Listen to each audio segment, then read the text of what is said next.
Buchanan County authorities arrest 3 during a drug raid. And we'll get a look at ways voting is changing in Kentucky. I'm Jerry Scott, and this is the Mountaintop Daily.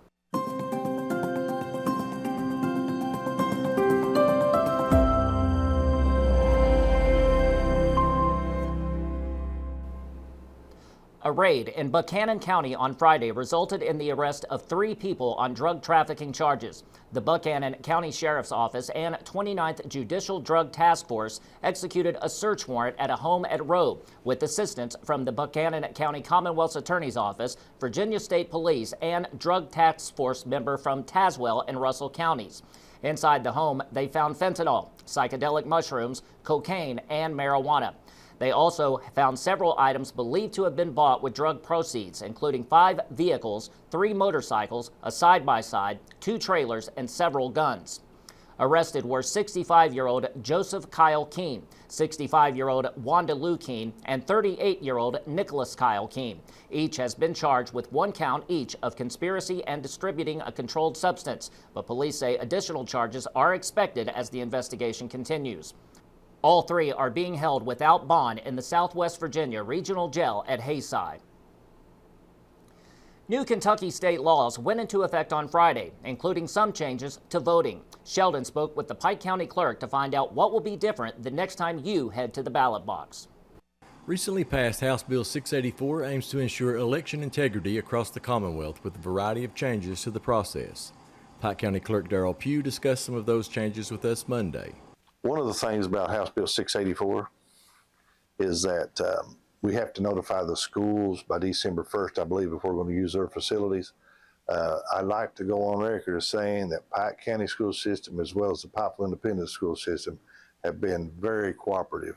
We couldn't ask for any more cooperation, and I think there's a lawsuit, and some of that stems from early voting. Some of the counties needed the school systems for the whole 3 days for early voting as well as election day, which basically shut them down for a week. And if you're a school system that doesn't have extra gym space and that's where you're voting, that can cause a problem. You know, it's in November, like basketball season. So, but we've never asked them for anything unreasonable, but they've been very cooperative. Another change will be the types of identification residents will be required to have before casting their votes, something Pugh said is a move in the right direction. They made it a little tougher for people to vote without identification. For instance, I believe that you were allowed to use a credit card as identification. I believe this bill might restrict that, which I think is probably a good thing. You know, if you don't have any identification other than a credit card, you know, that's not election integrity, I don't think. So it's probably a good idea. Pugh said voting has always been secure in Pike County and that when an issue does come up, it can usually be dealt with easily enough. A lot of it we were doing anyway. You know, I feel like our elections in Pike County have been real secure, and that you know, we don't have a lot of questionable votes. You know, one thing that happens is people go to get a new driver's license, they re-register to vote, and especially if they're in around the Jenkins area, their mailing address may say Jenkins, but they actually live in Pike County, and the system will change them to Letcher County. So every election we have 1 or 2 of those. We've got a section over here in Pike County that's adjacent to Inez, and I believe their mailing address might be Martin County or Inez.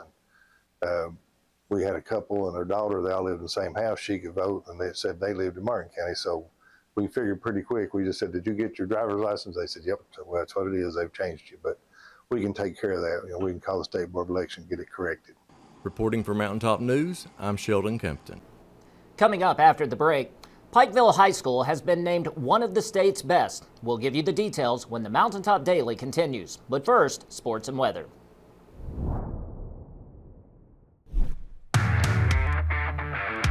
With this Mountaintop Sports Report for Monday, I'm Brittany Rowe reporting. Mark Pope came to Kentucky without having ever coached an NBA draft pick. That all changed on Thursday night when Kobe Bryant went to the Suns and Armari Williams went to the Celtics and heard their names called. Bryant and Williams became Mark Pope's first NBA draft picks, which is another encouraging sign of what lies ahead for Kentucky basketball. For the latest area high school and college sports news, remember to check us out at mountain-topsports.com or like and follow us on Facebook, X, and TikTok. Reporting for Mountaintop Sports, I'm Brittany Rowe. Have a great Monday, sports fans.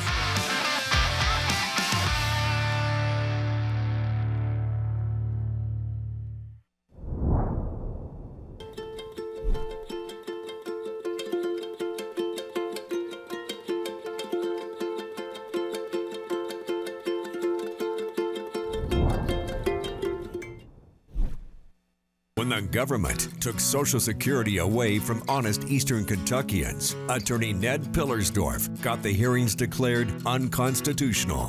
When the women guards were harassed at Little Sandy Jail, Ned fought back, securing a $1 million verdict at trial. And when the state tried to shut down Cordia School, Ned fought back and kept the school open. Attorney Ned Pillersdorf fights for the underdog, and he's ready to fight for you.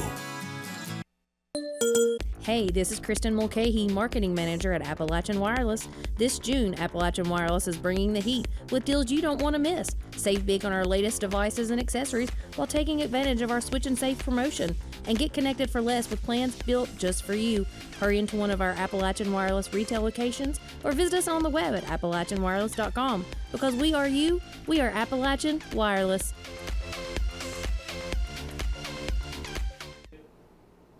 Pikeville High School has been ranked as the 25th best high school in the state. Robin spoke with the superintendent about the honor. Pikeville High School has been recognized by Money Inc. as one of the top 30 best high schools in Kentucky. Superintendent David Trimble shared his thoughts on this honor. We're really proud, first of all, of our school district, our kids.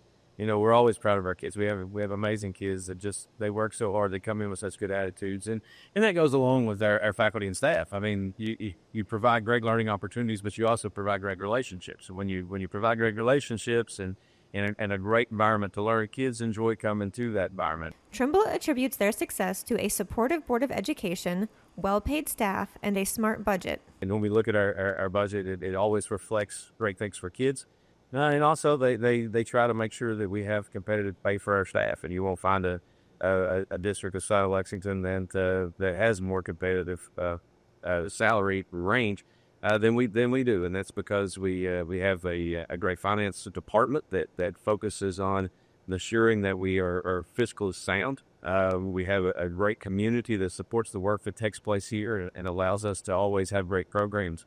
And I think that speaks to what helps a school district and a school individually have this kind of success. The article highlighted the school's advanced placement courses, athletic programs, extracurricular activities, and community involvement. One of the things that we say a lot is our goal is not to put kids on a path to success. It's to help kids find a path to success and then help move them along that path. And so that path may be going to college. That path may be going to a technical school. That path may be entering workers. And I find all of that. It may be entering the military. I find all of that, and we find all of that as success. You know, if that's what's great for kids, if that's a passion that they're going to have and a success they're going to have, we understand that all of those paths are opportunities, and all of them are great opportunities for kids. And so we really try to work hard to continue to be the small school district that we've always been, to continue to be a community school district that we've always been, while also providing opportunities that are competitive with anybody you'll find. Reporting for Mountaintop News, I'm Robin Tillman. That will do it for this edition of the Mountaintop Daily. Be sure to check us out at 6 p.m. every weekday on Mountaintop TV, the Mountaintop TV app, and the Mountaintop News Facebook page. With your Mountaintop Daily, I'm Jerry Scott for Mountaintop News.